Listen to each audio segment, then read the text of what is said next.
Wir kommen zum nächsten Redner, Herr Farage.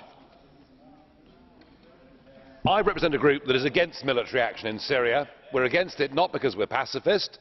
We're against it not because we don't care about the awful things going on there. We're against it because we think there's some pretty poor thinking going on. This idea that somehow the rebels are the good guys and Assad are the bad guys really is oversimplifying a situation where, of course, we know that Al-Qaeda have significant representation amongst those rebel groups. And, of course, we've seen it all before.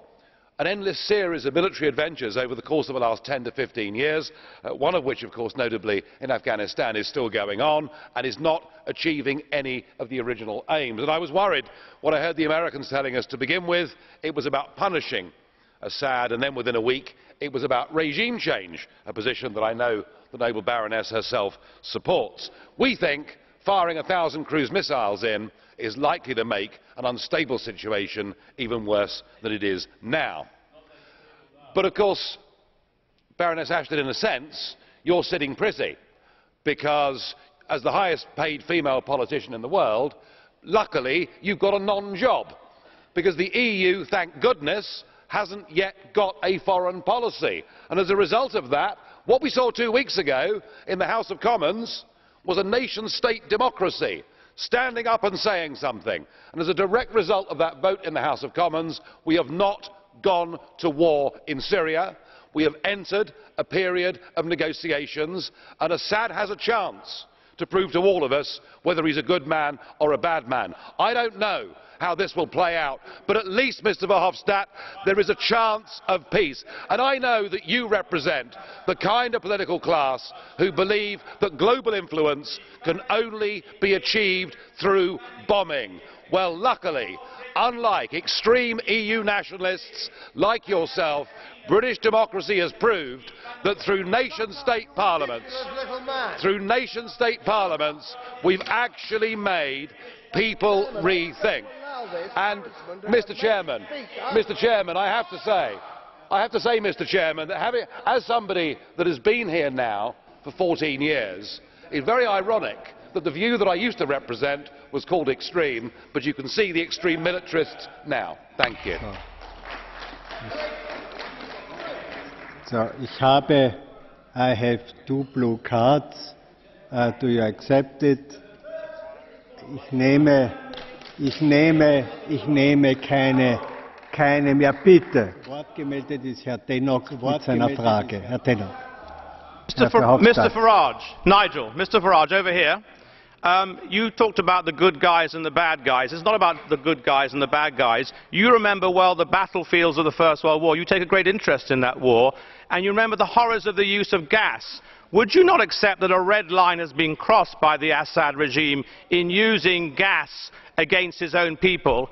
And if so, what should be done to stop other dictators and despots using it elsewhere, not just against civilians but actually in military conflict? So what would your response be to the use of a weapon of mass destruction? Sit back and do nothing? Danke. The good guys, bad guys story, really I take from your own Foreign Secretary and party member William Hague, who of course was urging the international community. I have to say, Mr Chairman, that as somebody that has been here now for 14 years, it's very ironic that the view that I used to represent was called extreme, but you can see the extreme militarists now. Thank you. So, I have 2 blue cards. Do you accept it? Ich nehme keine mehr. Bitte. Zu Wort gemeldet ist Herr Tannock mit seiner Frage. Herr Tannock. Mr Farage, Nigel, Mr Farage, over here. You talked about the good guys and the bad guys. It's not about the good guys and the bad guys. Danke. The good guys, bad guys story, really I take from your own Foreign Secretary and party member William Hague, who of course was urging the international community to arm the rebels, something that struck me given we know Al-Qaeda's involvement as being total and utter madness. I am cynical and sceptical, as are much of the European public, about who has used those weapons until we get the full report and we get the intelligence right. We went to war in Iraq. being told that Saddam had weapons of... Why don't you shut up and listen for a change? You really must be the vilest, rudest man. Counter to freedom of movement of workers. I think that is one of the fundamental principles of the EU. We need to take account of the interests of countries that are seen traditionally as developed and countries in other parts of the world. So there's no simple solution to that, but it's an urgent discussion, and I deplore the fact that the Commission has once again postponed it. For the EFDD. On behalf of the EFDD, I give the floor to Chairman Farage. Another European summit and yet another power grab. It's funny, every single time a European Union policy fails, and that's pretty often, the demand is more centralisation and more Europe. And I think by any measure, the EU's common asylum policy, albeit given rocket boosters by Chancellor Merkel, has been a dramatic failure. Not only will millions continue to come, few of whom, of course, would qualify as genuine refugees, but it's become an open invitation to terrorism. So our solution is that the EU Border Agency and the EU Maritime Services should be given powers and the ability to declare force majeure over the member states. And incredibly, the British Prime Minister, David Cameron, is supporting this. And yet, that's the same Prime Minister who is going in to have a meeting with you tomorrow night to talk about our so-called renegotiation. I hope he fares better than last time. The last time he attempted this, he got to speak at 1 o'clock in the morning, spoke for a total of 7 minutes, during the middle of which the French President, Monsieur Hollande, got up and went out for a pee. So I hope they take him a bit more seriously this time, though I sense that nobody in this room is exactly quaking in their boots. After all, he has asked for almost nothing and is unlikely to even get that. But I'm sure we'll be treated to the usual theatricals. A grave-faced Prime Minister will come back to Britain to say how tough the negotiations have been, to say that he will not give in, and there'll be hints that perhaps the Prime Minister will even support Brexit if he doesn't get his way. I think we should take that about as seriously as when he banged the table and said he would not pay the 1.75 billion sterling surcharge 18 months ago, and yet then meekly obliged. In February, the charade will come back, there'll be a European summit, and on something minor and inconsequential, there'll be a deal, and a referendum will happen in June 2016. Opposition to this project is growing right across the continent. 15% now of the Hungarian population have signed a petition against migrant quotas. We saw an extraordinary advance in the French National Front in the elections in France last week, but so far nobody has reached the tipping point. Well, the British referendum may be that moment, and the momentum is on our side. It isn't just about getting back national democracy, it's actually about getting back national self-confidence. And I think for those of us that believe in nation-state democracy, 2016 is a very bright dawn indeed. Thank you. Monsieur Farage, il y a une demande de carton bleu. Mr. Farage, there's a blue card. Monsieur Ukip.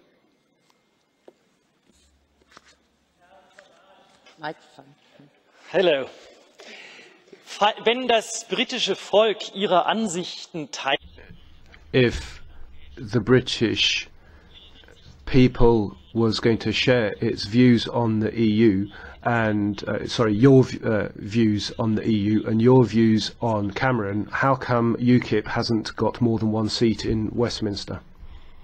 Mr. Lucke, as you may or may not understand, we have a very odd electoral system in the United Kingdom, but I would remind you in the European elections UKIP won those elections, and right across the continent we are seeing the centre, the left and the right genuine opposition to the European project growing. The disappointment, Mr. Lucke, is that people like you in Germany, who've been critical of so many aspects of the Union, of so much about the euro, appear not to have the courage to logically follow through your own convictions and to conclude that this project is the wrong project, and what we want is a Europe of democratic nation states trading together, being friends together, but without the flag, without the anthem, without the Commission and without the European Parliament.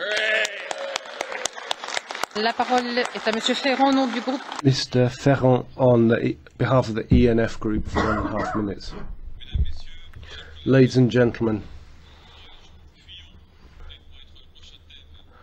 courage subsides. That could be the topic for the next European Council. Claims to fight terrorism are made by the heads of state and government, but hundreds, even thousands of terrorists are entering amidst the migratory flows. Most of the killers of the 13th of November came into Europe that way, such as their leader who came in through Greece. The Schengen Treaty is the origin of our problems, and you want to take a failed system further today. The same applies for EMU. The Council intends to strengthen EMU, even though it's a crying failure. Only a policy geared to the needs of each member state with an organised exit from the euro will allow the peoples of Europe to avoid austerity, recession and sacrifices.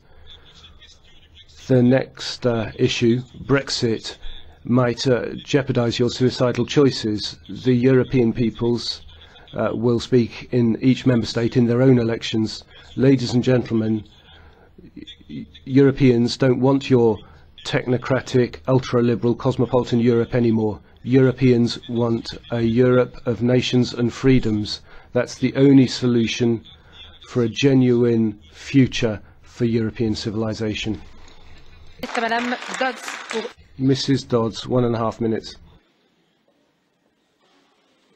President, the Council of Ministers meeting this week is viewed with a great deal of interest in the United Kingdom, and many view it as a serious test of whether these institutions are capable of change and reform.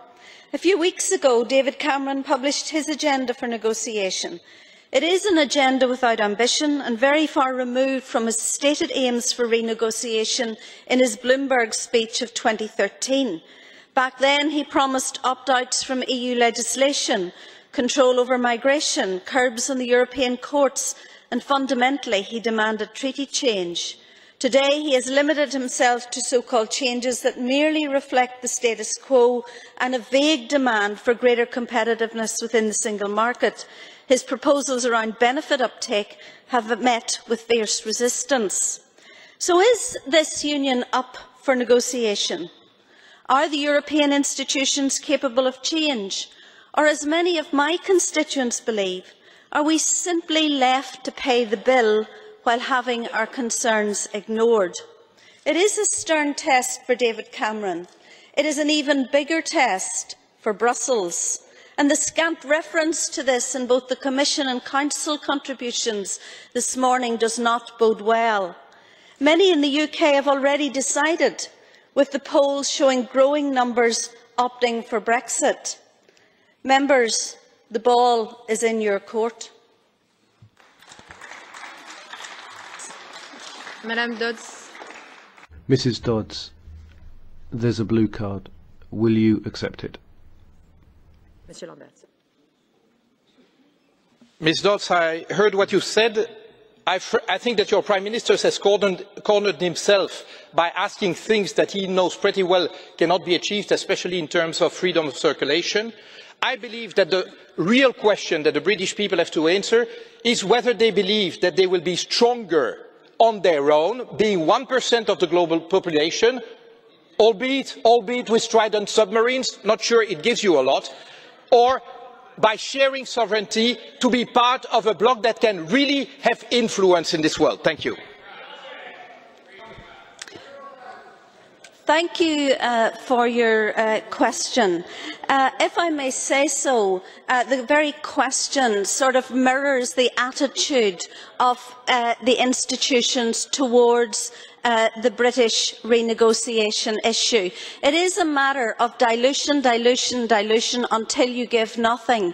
That has the effect in the United Kingdom of growing the numbers for Brexit. You can choose which way it will go. right to the safety of his or her person. That is what the Universal Declaration of Human Rights, and therefore, Mr. Tusk and heads of state and government, I would ask you to please rise to this challenge. Das Wort hat jetzt für die EF. And now for the EFDD group, Mr. Farage. Thank you. 4 years ago I stood here and said that bombing Libya would be a huge mistake. But of course the UK Parliament and this Parliament were desperate. There was a clamour to go to war. And so now we have a failed state of Libya, which is now a conduit being used for criminal trafficking gangs trying to bring people to Europe.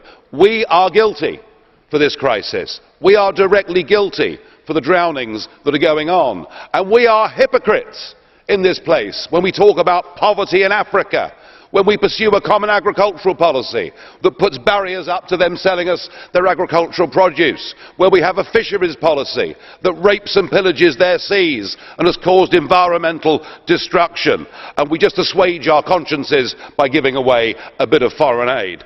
I am not blind to the human suffering that we've caused in many of these countries. I would call on this Parliament, this Commission, to end the barriers to trade, to stop the fisheries policy, to ask the United Nations to get involved and to try and help. But the real question we face is, what are we to do? Are we to go down the Australian system in dealing with this crisis? And indeed, the Australian Premier, Tony Abbott, has offered us his advice and help. Australia faced this. And Australia not only have stopped the boats from coming, they've stopped people from drowning. But no, we're not interested in what the Australians have done. We have decided that we can deal with this on our own. So we've decided that people can come and that people won't be sent back. Now I suspect that it's a shock, it will be a hell of a shock, to many European citizens, including the British, to understand that we've already agreed a common European asylum system. And what today is about, and today's resolution, is the direct implementation of it. The problem, ladies and gentlemen, is this. The definitions for who qualifies for asylum are so wide, they include not just people coming from war, not just people coming from failed states. Mr. Juncker this morning seemed to suggest that perhaps it would even include people who were fleeing poverty. I'm sorry, we simply can't accept countless millions. Already in countries like mine, 77% of the population say we cannot take immigration at current levels. But there is a real and genuine threat. When ISIS say they want to flood our continent with 500,000 Islamic extremists, they mean it. And there is nothing in this document that will stop those people from coming. Indeed, I fear we face a direct threat to our civilization if we allow large numbers of people from that war-torn region into Europe. It is ironic that 9 days before a British general election, Mr Cameron and Mr Miliband are not engaged in this debate, and in fact the UK can do nothing. We are impotent. We have surrendered our ability to get involved. I promise my party will stand up to this impending disaster for all concerned.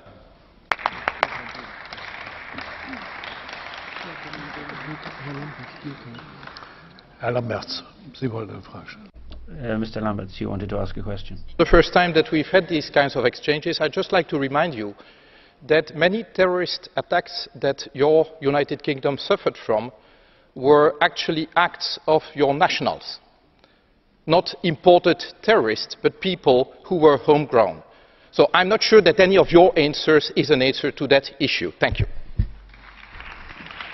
I do accept, Mr Lamberts, that our failed policy of state-sponsored multiculturalism has led to a fifth column inside many of our countries. However, the number of those is mercifully small compared to the number of Islamic extremists committing the most bestial acts on a daily basis right across that region.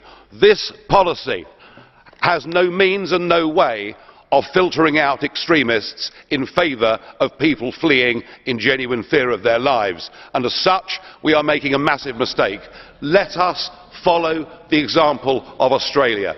Let us do everything we can to reverse the hypocrisy of groups like yours that have voted to make Africa poorer. Let us do those things. But if the message is that anybody that comes will be accepted, we are headed for disaster.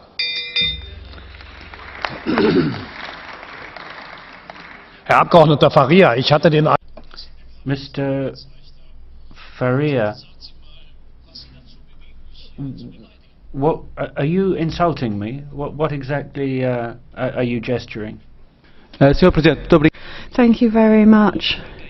I had a question. I was just putting up my blue card and I wasn't given the floor. You gave the floor to my colleague, that's all. But what I wanted to ask Mr. Farage was whether Mr. Farage... No, sit down. That's not the way it goes. I said at the beginning of the debate that there were thousands of requests for the floor, and I would only ever take a single blue card question, and you were by no means the first. None of that entitles you to insult the President of the House. For the ECR group, the chairman, Mr. Kamal. Thank you very much. No, for every single one of this week's summit items, there is no simple answer, no simple soundbite, no one policy, no one council conclusion to solve all the crises facing Europe. And far too many people offer simplistic responses. Some speak of more Europe, a single EU intelligence agency, a single European army, leading to a single European government. Others speak of no Europe, closing our borders completely, no entry, no migration, no cooperation. And sometimes the only voices that appear to be heard are those of the extremes. And our politics is in danger of becoming more polarised at a time when our world becomes more complex. But these crises, they descend 140 characters of a tweet. Don't tweet that, by the way. The migration and the refugee crisis has no simple answers. There is no silver bullet. It must be tackled at source, and we must work our way to a political solution in Syria, however slowly and however frustrating that is. But not everyone who is coming here is necessarily fleeing war, but understandably seeking a better life. But who can blame them? But we simply cannot offer everyone a home, regardless of their personal circumstances. We must have clear rules in place to grant asylum to those genuinely fleeing persecution, but to return economic migrants to apply through existing immigration channels. But instead, we see one large member state sending out a message that everyone is welcome, regardless of their personal circumstances, regardless of their reason for travelling, and then berates other member states when they re-erect borders. We see other member states not living up to their responsibilities to detain and process people. And when they're unable to cope, they don't ask for help. So instead of all this, we see knee-jerk policies in the heat of a crisis, like a relocation scheme based on a simple idea, but never really rooted in reality, only helping 116 people to date, 160 people to date. And when reality bites, the rhetoric changes. So when Schengen states talk of re-erecting borders, we finally focus on strengthening the EU's external borders. We talk about a European border guard. Yes, we agree. Enhancing Frontex and cooperating to help Frontex can help. But we need to be very careful about how and what we agree now will work. Not just for the next few months, but for the years ahead. And instead of compulsion over member states, we need more cooperation between member states, not using a crisis to undermine sovereignty. The same goes for the terrorism crisis we now face. We must react calmly and rationally with policies to address the threat. And yes, it's good to see member states, some of our member states are going after Daesh in the Middle East. But we now need to build trust between member states' intelligence agencies to share data, not compel them. And we must also tackle the wider issues that lead young people to be recruited by Daesh. The identity crisis that leaves young people vulnerable to Daesh's tactics will only be made worse if we seek to demonise or ostracise our Muslim communities in our countries. Now, turning to the UK's request for reform, you may be surprised to hear that I might have a few words to say about this. But we all know that the majority of these requests could be accommodated relatively easily. And there's some work to do to accommodate both the UK's requests and to pursue further European reform. As a British Conservative, I am proud that it's a British Prime Minister who will deliver a referendum for the British people. As Dream on. As a British MEP, I will help where I can with the renegotiation process and to explain to colleagues here and to my voters who will have the final say. But as the leader of the ECR group, I hope this process will act as a catalyst for EU-wide reforms. So looking at the summit agenda, there are some tough issues that need some proper thinking and planning. 2014 was the year of a new European Parliament, a new Commission, but 2015 has been a year of knee-jerk reactions. 2016 needs to be the year for laying the groundwork for long-term solutions based on cooperation. Thank you, Mr. Kamal. Mr. Coburn, we missed you. Mr. Coburn shouting out rubbish and so on. Mr. Etheridge very surprisingly asked a question of you, Mr. Kamal. I see he's very surprised that I've called him. Good morning and Merry Christmas to Mr. Kamal. It's nice to be close to you. I'm normally up in the gods up there. I heard a lot of what you don't want, so I'm going to try and pin you down on something you do want. Now, I'm not going to ask you about the referendum because you've sidestepped that at least a dozen times. So what I wonder is, do you still hold with your party and your leaders' long-term aim to give full EU membership to Turkey? And if that's the case, when would you like to see that happen? Actually, I think that we all need to be completely honest with Turkey. I have said this a number of times. Let's be honest, Turkey will never join the EU. I'm sorry. But there are too many reasons why Turkey will not join. Some of it based on pure prejudice about their faith and about Turks. Some because people believe that Turkey is not in Europe. Some because they want a common foreign security policy and they do not want the borders to be with Iran, Syria and Iraq. Also, others because they worry about given the population of Turkey, the number of MEPs they will have and the votes in council. You put all those reasons together, actually we've got to stop being dishonest with Turkey. It's time for all of us to be honest and say that they will never be members of the EU.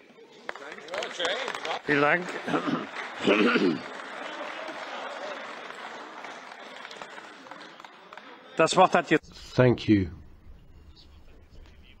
For the Liberals group, the chairman, Mr. Verhofstadt. Okay, thank you very much, Mr. President. Yesterday, I posted two short films on my Facebook as an introduction of the debate of today. One short film on how Syrian refugees are treated the last months on the Hungarian border, and then a second short film how Mr. Trudeau, the Canadian Prime Minister, has welcomed them a couple of days ago, these 25,000 who entered in Canada. And I have to tell you, if you look to the pictures and you put them next to each other, the difference cannot be bigger. It's even shocking. And it's not the case that you can enter without any problem in Canada. There is border control in Canada. That's very clear, but the pictures show that they are received there in a decent way, in a human way, with compassion, and not with fear, not with hate, by entering, I should say, through a normal door, and not on their knees under barbed wire, coming into Europe. So there's also the main reason, Mr. Juncker, why I fully applaud, and my group fully applaud, the proposal of the European Commission to set up a European border and coast guard, to stop what is in fact happening today, to stop what is in fact an insane competition between some member states who, like in a ping-pong game, are moving the refugees from one neighbouring border to another, to stop also, I think, the chaotic, not to say sometimes non-existing management of some of our borders, like, for example, is the case in Greece. So I believe that your proposal is key. This European border and coast guard, because without it, it could be the end of Schengen, and it could be also the end of the European project. And I think even that countries that don't want to participate in the European border and coast guard have no place in the Schengen area if they are not willing to cooperate in this. And so my plea to the European Council now is, because the European Commission has done its work, is to decide on it. You don't do it. I have here, that's the advantage with the Council, they have already their conclusions before they are meeting each other. That's the difference with the European Parliament. We meet and then we conclude. There they have it before. Well, it's not in the conclusions. In paragraph 2 they say we're going to examine it. Why is it not possible, Mr. Schmidt? Why is it not possible to decide really, yes, the European Council is in favour of a European border and coast guard, and then to start naturally to examine together with the two institutions based on a fast track procedure the proposals of the Commission? No, it's not possible. It is examined. Well, I hope that you come back to debrief about the European Council together with Mr. Tusk, and that's going to be changed in your conclusions, that at least the principle of the Commission is done and is agreed to. And that brings me to my second point, the fight against terrorism. Also here, let me say, it's not your fault, I think it is the services of Mr. Tusk who have prepared it. The conclusions are completely weak. The only thing about fight against terrorism on Thursday and Friday is, okay, we're going to enhance information sharing. And then 2 pages of all the stuff of enhanced information sharing you're going to make in the coming days. Well, we don't need enhanced information sharing. We need mandatory information sharing the fastest as possible. And that is my plea to the European Commission. Is it not possible for the European Commission to come forward with what I call a horizontal mandatory sharing of information clause? You could do it by a regulation, for example. And that means horizontal, that it should apply to all databases that we possess. That can be Schengen Information System, that can be ECRIS, that can be the Europol databases, that can be the Frontex databases and the 28 new PNR databases. Why is it not possible that in one regulation you say from now on there is a horizontal, mandatory sharing of information clause between all these databases in Europe? And that is my second point. And my third point, my last point, is about the point naturally of Mr. Kamal. I don't know when he's playing Mr. Jekyll or Mr. Hyde, when he is a British Conservative or as an ECR chairman. Well, on Brexit, my appeal is, Mr. Kamal, to look at it in a positive way, in a constructive way, in an offensive way, and not in a defensive way. It is, in my opinion, an opportunity to reform Europe. So let's add to the 4 requests of the British government all the in-depth reforms we desperately need in Europe. A new governance for the Eurozone, new tools in the geopolitical challenges we face. Yeah, why not a defence community? I agree with the Prime Minister, Mr. Cameron, when he is refusing an ever closer union. We don't need an ever closer union, we need desperately a federal union. That's very clear between the European member states. That is what we need. So I agree with him. And then finally, to Mr. Weber, it's true, there were good things in 2015 either, and we have made progress. But for the hell's sake, let's make 2016 better than 2015 to make Europe great. Thank you.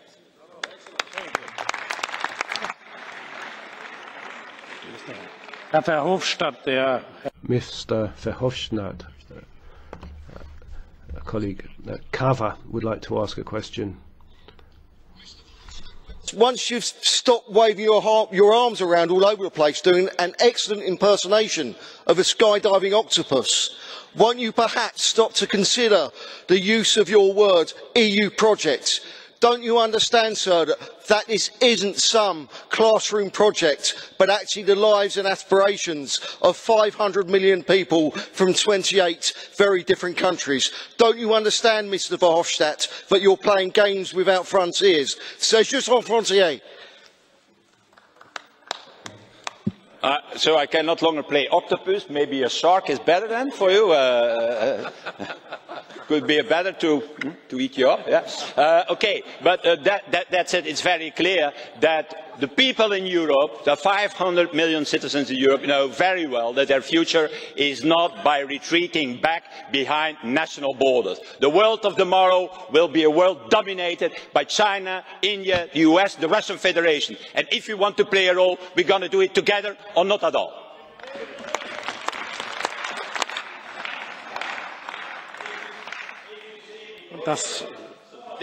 Okay.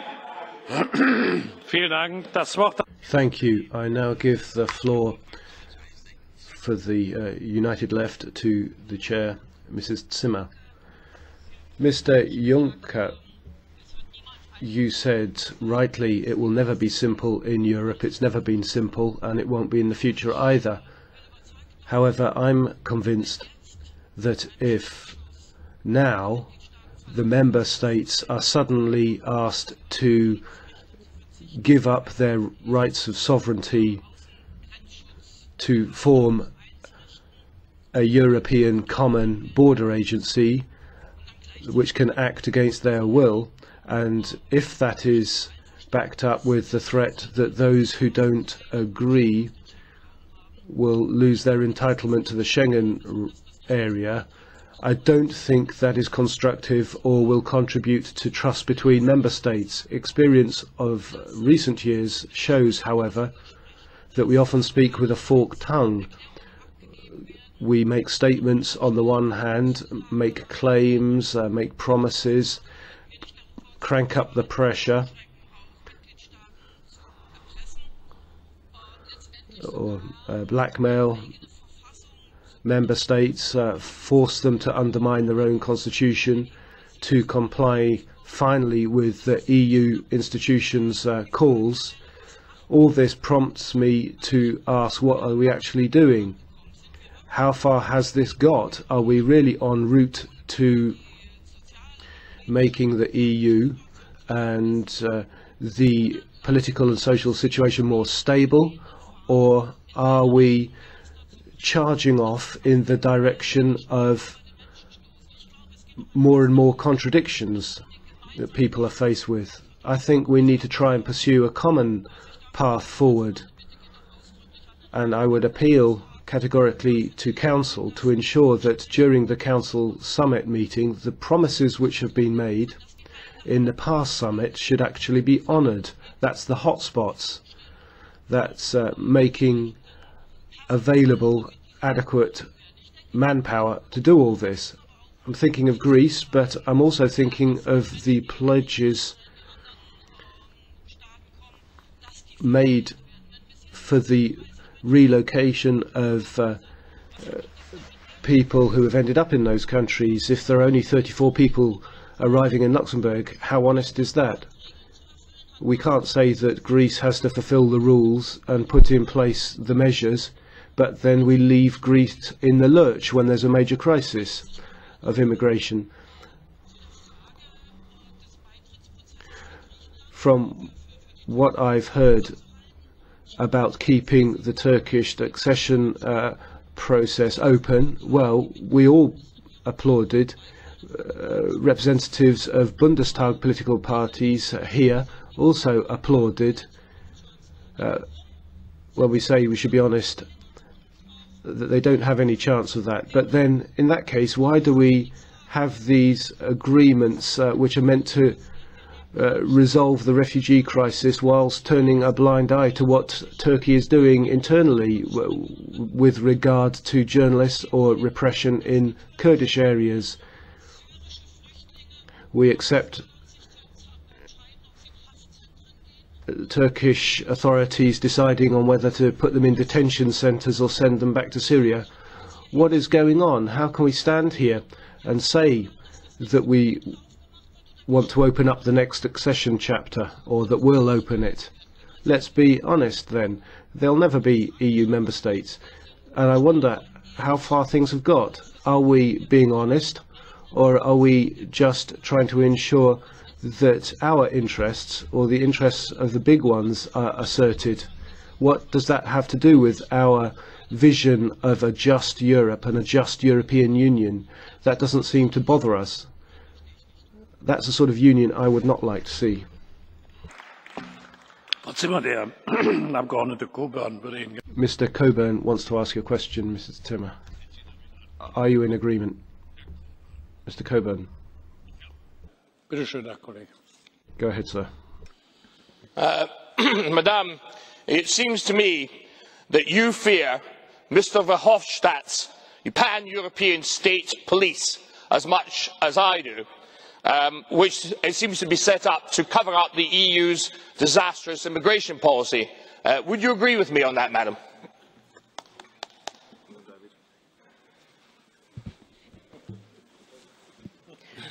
Also, ich habe ein erhebliches Problem. I have a really big problem, as I said, deal with states' sovereignty, but personally it wasn't anything to do with the refugee situation. Die Fraktion der Grünen, Herr Vorsitzender. On behalf of the Greens, the Chair, Mr. Lamberts. Fellow members, Europe is the world champion at something, not finishing what it started. We had a federal single currency without a federal government with a federal budget. And now we've realised that that's not working. So we're suddenly rushing to deal with the things that we forgot to do before. We have an area for freedom of movement. North and the south of Europe. The European project is actually beginning to die. Nobody in this room will recognise that, but actually the peoples of Europe are saying we were never asked whether we wanted this. This has been foisted upon us. And we need to understand why EMU doesn't work. Those monsters, Kohl and Mitterrand, backed up with a clever but dangerous Delors, believed that if they put in place an economic and monetary union, then as night follows day, there would be political union, that there would be an acceptance of this project, that the north and south of Europe would converge, that we'd all start to love each other, that we'd all begin to feel a European identity, that we'd all begin to show allegiance to the flag and the anthem. Those of us, of course, that criticised this were told that we were extremists and we lacked vision. Well, one vision we didn't lack is we understood that the countries of Europe are different, and that if you try and force together different people or different economies without first seeking the consent of those people, it is unlikely to work. And the plan has failed. This isn't just Greece we're talking about today. The whole of the Mediterranean now finds itself in the wrong currency. And yet virtually nobody in the political arena has got the courage to stand up and say that. Indeed, I feel that the continent is now divided from north to south. There is a new Berlin Wall, and it's called the euro. And the old enmities have been resumed.